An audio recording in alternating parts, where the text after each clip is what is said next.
पतिं सुरगुरुं वन्दे जगत्कारणं वन्दे पन्नगभूषणं मृगधरं वन्दे पशूनां पतिं वन्दे सूर्यशशाङ्कवहिनयनं वन्दे मुकुन्दप्रियं वन्दे भक्तजनाश्रयं च वरदं वन्दे शिवं शङ्करम् ॐ मृत्युञ्जयाय रुद्राय नीलकण्ठाय शम्भवे अमृतेशाय शर्वाय महादेवाय ते नमः।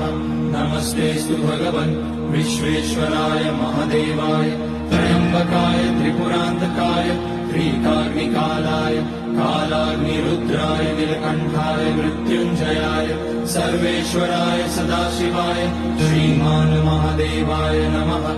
ॐ नमः शम्भवाय च मयोभवाय च नमः शङ्कराय च मयस्कराय च नमः शिवाय।